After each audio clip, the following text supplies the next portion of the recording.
Huwag po sana kayong maniwala sa mga naninira, sa mga artista na kami mga bobo. Sila po ang bobo. Dahil paulit-ulit na sila dyan, wala pa silang nagagawa. Ano po ba ang ginawa nila sa mga artistang bumuo ng KKK? Inagaw nila ang revolusyon. Kasi tapos na po ang rebellion eh. Tandaan po natin, magkaiba yung rebellion, magkaiba ang revolusyon. Ang rebellion, di 28, huwag niyo pong kalilimutan. Seryoso po ako ha, hindi ako nagbibiro. Opo.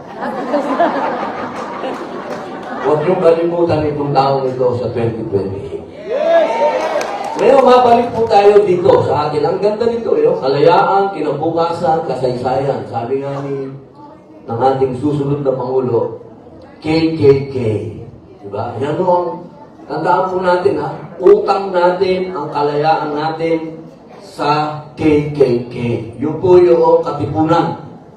Kataas-taasan, kagalang-galang katipunan ng mga anak ng bayan. Sino po ba yun? Kasi masyado nilang inaapi yung mga artista eh. Palibasa, hindi nila kilala ang kasaysayan. Sino ba ang KKK? Andres Bonifacio, Emilio Jacinto, Macario Sakay, lahat po yan artista ng entablado. Kapag binasa niyo po ang kasaysayan, yung mga tao na yan, sila po ay mga artista. Yan po ang hindi alam ng maraming tao. Ano ang ginawa nila sa mga artista na yun? Isa, pinatay. Yung isa, naging pugante. Yung isa, naging presidente rin ng Pilipinas, si Macario Sakay. Pero, binitay ng Amerikano. Ano po yung gusto kong sabihin sa inyo? Huwag po sana kayong maniwala sa mga naninira, sa mga artista na kami mga bobo. Sila po ang bobo. Dahil paulit-ulit na sila dyan, wala pa silang nagagawa. Ano po ba ang ginawa nila sa mga artistang bumuo ng KKK? Inagaw nila ang revolusyon. Kasi tapos na po ang rebellion eh. Tandaan po natin, magkaiba yung rebellion, magkaiba ang revolusyon. Ang rebellion, yung lumaban tayo. Yung revolusyon, ibig sabihin, mag-uumpisa na tayo.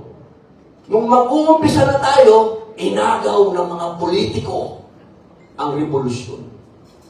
Kaya magmula po noong 1899 hanggang ngayon, wala pang revolusyon. Dahil may nagbago na ba sa buhay niyo?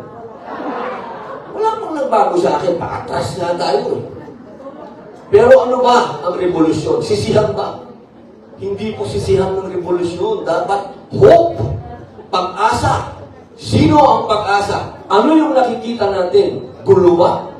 Hindi. Dapat ang makita natin kung papaano tayo magbubuklod. At sa araw na to, nakikita ko na ang pagbubuklod natin. Dito sa Malaysia, nakikita natin ang dalawang babae na magbubuklod sa Pilipinas. Kaya, mga kababayan, yung mga galit natin, kung napapanood man nyo kami sa telebisyon ni Amy Marcos na nakikipaglaban sa Senado at hanggang hindi po ibig sabihin nun na hindi kami papayag sa kapayapaan. Sapagkat pag wala tayong kapayapaan, hindi tayo aasenso. Tingnan nyo ang Malaysia. Kaya sila umasenso dahil nagkaroon sila ng kapayapaan. Kaya dadating ang 2028. 2 taon na lang po, hindi 3 taon ha, kasi sinasabi nila, 3 taon pa, hindi na, 2 na lang. Kasi pagdating na October ho, sa 2027, filing na. So kailangan paghandaan ninyo yan. Hindi dapat tayo puro galit gano. Ngayon, listen to me.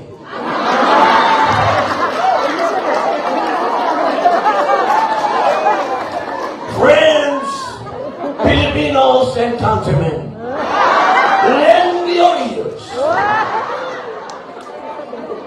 totoo po ito. Maghanda tayo. Nagawa natin sa 2025 na ipakita natin ang might, ang lakas ng Duterte. Kaya pagdating po ng 2028, ang hangad natin, magkaisa na tayo ng mga Pilipino. Wala pong mangyayari pag hiwa-hiwalay tayo. Pero bago dumating yon, meron tayong isang misyon. Ano yung misyon na yun? Bring him home! Hindi tayo makakaroon ng pagkakaisa hanggat nakakulong si Digong! Alam niyo ba, balak na nila akong sunugin sa Pilipinas. Ang bihirang mga tao yun, no? Nagkaroon po sila ng movement kahapon, alas 11 ng tanghali, susunugin daw ako. Aba, pag sinulog niyo ako, mabango ako, amoy Digong ako.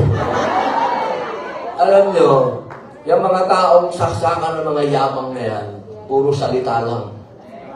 Ang mga taong katulad ng mga OFW, yan ang gawa. Huwag kayong matakot sa puro saksak. Matakot kayo sa mga taong aksyon. At yan ang mga Duterte. Tandaan niyo. Sabi nila, paano magbabago ang Pilipinas? Titingnan niyo yung Davao. Kwento mismo, ni Dr. Mata, sasabihin nila, si Robin Padilla, di naman taga-Davao yan, ano alam niya? Nagkwento siya kanina kung gaano kagulo ang Davao bago dumating si Digong. Kung paano si Inday Sara Duterte inayos din ng Davao, nabaon sa utang, binayaran niya lahat ng utang, iyan si Inday. Kaya sana, pag tinitingnan niyo po ako, tatandaan niyo lagi, si Robin Padilla hindi politiko. Si Robin Padilla, sa 2028, campaign manager ako ni Inday Sara Duterte. Tandaan niyo po, ito na yung huli nating pagkakataon. Sana yung mga kamag-anak natin sa Pilipinas, kakausapin niyo sila, hindi tayo pwedeng puro galit. Dadating ang panahon na kayo ay muling susulat sa inyong mga balota. At pagdating ng araw na yan, tandaan po ninyo, yung hope, yung pag-asa. Hindi pwedeng puro politika. Kaya kami galit na galit ni Senator Amy sa Senado kasi puro politika. Kailangan isang tabi na natin yung politika at maniwala tayo dito sa Independence Day. Dahil tayo, nakakulong tayo sa politika. Magmula nun, yan ang kalabang natin, politika. Tama si Jimmy Bondok at si Atty. Hilo at si Doc Mata. Ang kalayaan natin, hindi yung pakikipaglaban sa dayuhan. Ang kalayaan natin dapat sa kahirapan. My goodness gracious, great balls of fire. Tandaan nyo, #1 tayo sa Asia nung araw. Bakit tayo nahuhuli? Naglalakad kami sa airport kanina ni Madam Amy. Ang lungkot-lungkot namin dalawa. Ba't anong nangyari sa atin? Ba't naunahan na tayo ng Malaysia? Ang naglalakad kami dalawa pa. Papagal kami ng papagal. Hindi kami sa airport. Ano ba nangyari sa atin, ma'am? Kaya, mga kababayan, gusto ko papunta dito, pare. Jimmy, sabi ko, yung maestro, pare, alam niyo ba yung kanta na to? Pero nung kumanta ka, sabi ko, binulong ko kay Ma'am Amy, hindi na ako kakanta eh. Pambira pala ito. Pambirita pala si Jimmy eh.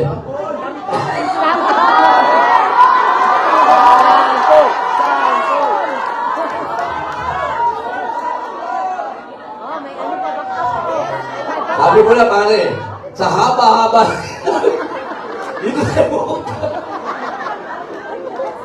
Bilang panghuli, bago pa ako kumanta, sabayan niyo ako. Kasi itong kanta na to, alay ko sa Pilipino ito. Hindi po ito wonderful tonight, yung na yun. Ito po yung kanta na inalay sa akin ng pinsang ko na si Naldi Padilla nung ako'y nakulong. Alam nyo, nang ex-convict po tayo. At ang nagbigay po sa akin ng pangalawang pagkakataon ay si Rodrigo Roa Duterte. Sabi nila, si Digong killer daw. Kung killer si Digong, di matagal na akong patay. Si Digong ang taong nagbibigay ng second